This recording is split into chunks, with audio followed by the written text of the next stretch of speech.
A long time ago, there lived a wealthy king in a faraway kingdom.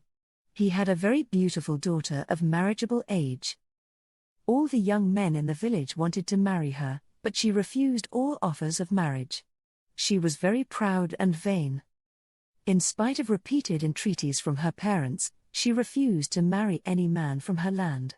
She vowed to marry a rich prince from a faraway kingdom.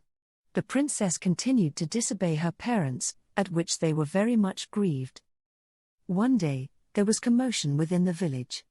The news got to the palace. A very fine man had been seen in the market, who was better looking than any of the natives. The princess rushed to the market at once, and directly she saw the most handsome man she had ever set her eyes on. She fell in love immediately, and invited him to her house. The prince was delighted, and went home with her. On his arrival, the handsome prince was introduced by the princess to her parents. The prince immediately asked their consent to marry their daughter. At first they refused, as they did not wish her to marry a stranger, but at last they agreed.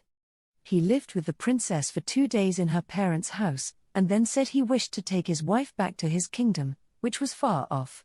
To this the princess readily agreed, as he was such a fine man, but her parents tried to persuade her not to go. However, being very headstrong, she made up her mind to go, and they started off together. It was a sad day for the king and the queen. After walking for several days, the princess and her husband crossed the border between the spirit land and the human land. Immediately they set foot in the spirit land, strange things began to happen. First of all, one man came to the prince and demanded for his legs. And the next, his body, and so on, until in a few minutes, the prince was left with nothing but a skull. The princess became terrified. She could not understand what had happened to her handsome prince. The prince then laughed at the princess and confessed that the princess was now seeing him in his natural state.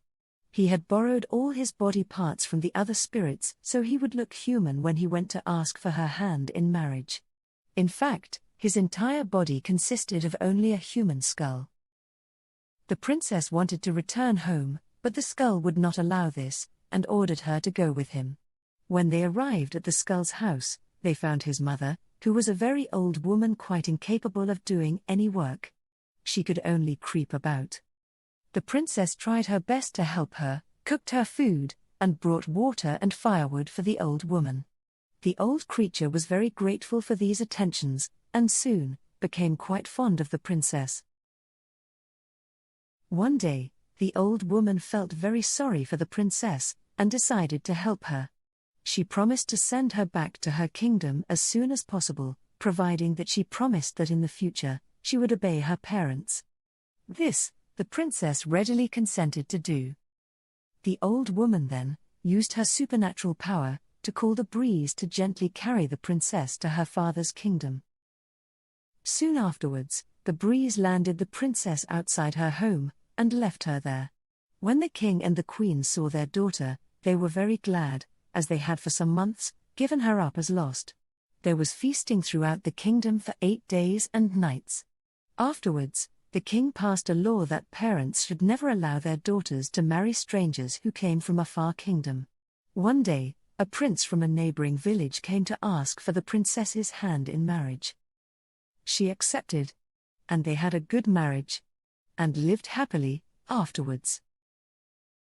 The end.